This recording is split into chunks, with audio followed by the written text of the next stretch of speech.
Assalamualaikum warahmatullahi wabarakatuh. Kali ini kita akan belajar bab 1 matematik tingkatan 5 iaitu ubahan.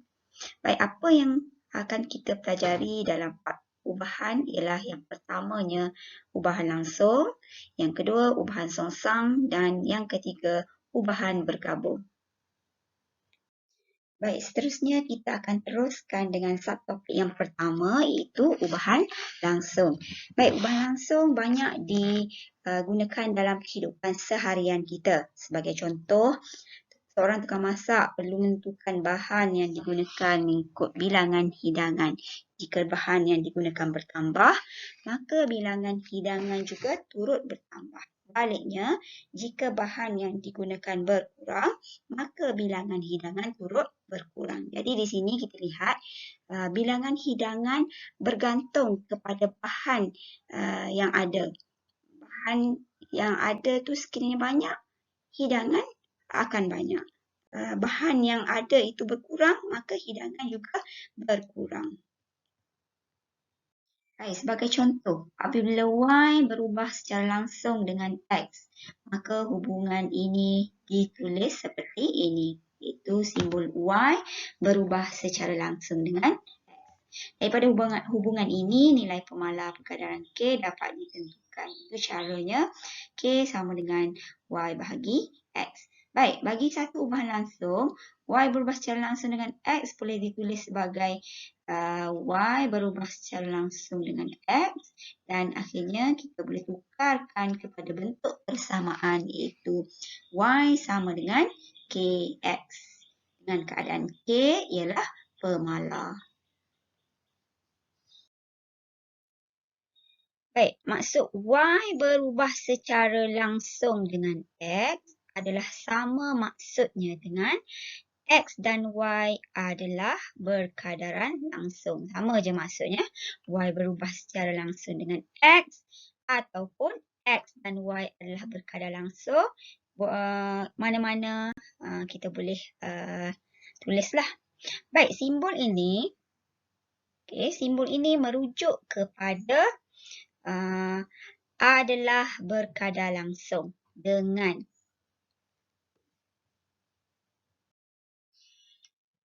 Seterusnya, cuba lihat contoh 3 dalam buku teks. Baik, soalannya, dengan melukis graf Y melawan X, tentukan sama ada Y berubah secara langsung dengan X ataupun tidak.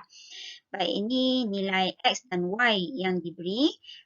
Lukis graf berdasarkan data tersebut di atas kertas graf.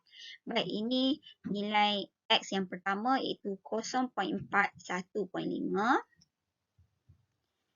Yang kedua, nilai 0.82.0 dan nilai yang ketiga 1.2.5. Daripada titik-titik ini, cuba sambungkan dan kita lihat adakah ia melalui asalan ataupun tidak. Jadi, kalau tengok graf ini tidak melalui asalan. Ini syarat untuk kita katakan graf itu berubah secara langsung ataupun tidak, ia mestilah melalui asalan. Jadi bila tidak melalui asalan, maka Y tidak berubah secara langsung dengan X. Okey, soalan B. Dengan melukis graf Y melawan X kuasa 2, tentukan sama ada Y berubah secara langsung dengan X kuasa 2 ataupun tidak. Baik, nilai X dan Y yang diberikan, plotkan titik. Okey, nilai pertama 28. Yang kedua 318. Yang ketiga 432 dan yang keempat 550. Dan bila kita sambungkan titik-titik tadi, didapati garis lurus melalui asalan. Jadi sekiranya melalui asalan, maka Y berubah secara langsung dengan X kuasa 2. Okey, cuba lihat contoh 4. Baik, diberi M sama dengan 0.8 apabila N sama dengan 0.125. Ungkapkan M dalam sebutan N jika, baik, ada dua keadaan yang diminta. Jika yang pertamanya M berubah secara langsung dengan N dan yang keduanya situasinya M berubah secara langsung dengan punca kuasa 3N. Baik, cuba lihat yang pertama untuk A. Bagaimana untuk mengungkapkan M dan N jika M berubah secara langsung dengan N? Di simbol, kita tulis dulu simbol berubah secara langsung ialah M berubah secara langsung dengan N. Kita boleh tukar kepada bentuk persamaannya. Dia akan jadi seperti ini. Itu M sama dengan, kita letakkan pemalah K. Jadi M sama dengan KN.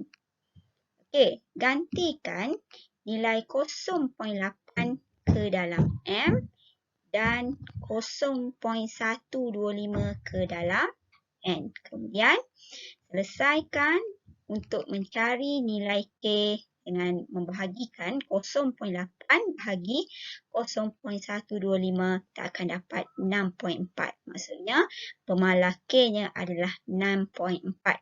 Maka, ungkapan M dalam sebutan adalah M sama dengan 6.4 N. Okay, untuk situasi yang kedua, M berubah secara langsung dengan punca kuasa 3N. Baik, tukar dulu ayat bahasa ini kepada ayat matematik, iaitu M berubah secara langsung dengan punca kuasa 3N dan seterusnya tukar kepada bentuk persamaan, iaitu gantikan simbol ini kepada simbol sama dengan dan tambahkan K selepas sama dengan. Jadi, kita akan dapat M sama dengan K punca kuasa 3N. Okay. Nilai M tadi masukkan saja sebagai 0.8 dan N ni sebagai 0.125. Okay. Kemudian, selesaikan persamaan untuk dapatkan nilai K, itu 0.8 bahagi punca kuasa 3, 0.125. Ini just tekan kalkulator, kita akan dapatlah K-nya 1.6. Akan bezalah dengan nilai A tadi sebab situasi untuk soalan A dan B adalah berbeza. Di K 1.6. Maka ungkapan M dalam sebutan N ialah M sama dengan 1.6 punca kuasa 3N. Baik, seterusnya saya akan bincangkan soalan yang berbentuk penyelesaian masalah. Okey, cuba tengok contoh 8 dalam buku teks. Okey, soalan ini adalah berkaitan dengan penyelesaian masalah. Okay, anda perlu baca betul-betul soalan seperti ini dan fahamkan betul-betul supaya anda boleh tukarkan daripada ayat bahasa kepada ayat matematik. Baik. Tempoh ayunan A saat bagi satu bandur ringkas berubah secara langsung dengan punca kuasa 2 benang PCM. Baik, daripada ayat pertama ini kita tukarkan kepada bentuk ayat matematik, iaitu A berubah secara langsung dengan punca kuasa 2P. Okey, dia adalah berubah secara langsung. Jadi, bila berubah secara langsung, kita boleh tulis dalam bentuk persamaan, iaitu A sama dengan K punca kuasa P. Okey, seterusnya, diberi bahawa satu bandur ringkas dengan panjang benangnya ialah 9 cm mempunyai tempoh ayunan sebanyak 1.2 saat. Baik, apakah nilai 9 cm ini? Dan apakah nilai 1.2 saat?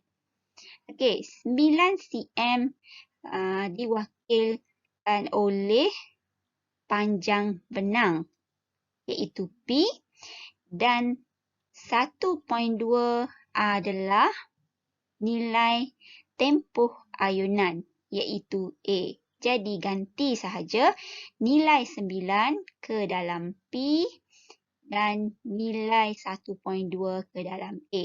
Bila kita gantikan, selesaikan dan kita akan dapat nilai A dengan tekan saja kalkulator dan kita akan dapat nilai K-nya 0.4. Jadi,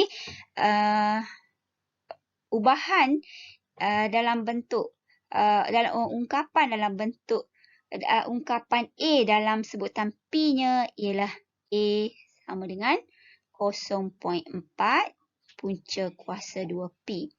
Baik, ini bukan jawapannya lagi kerana soalan diminta untuk kita hitung tempoh ayunan dalam saat jika panjang benang ialah 25 cm. Jadi macam mana nak hitung? Kita gunakan ubahan yang kita dapat tadi, iaitu gantikan masuk panjang benang itu ke dalam persamaan. Itu panjang benangnya 25, iaitu nilai P-nya 25. Okey, gantikan 25 dan kita akan dapat persamaannya A sama dengan 0.4 punca kuasa 25. Dan tekan saja kalkulator dan akan dapatlah nilai A-nya adalah 2 saat. Jadi, tempoh ayunan yang ditanya dalam soalan ialah 2 saat. Setakat itu saja untuk hari ini. Sekian, terima kasih.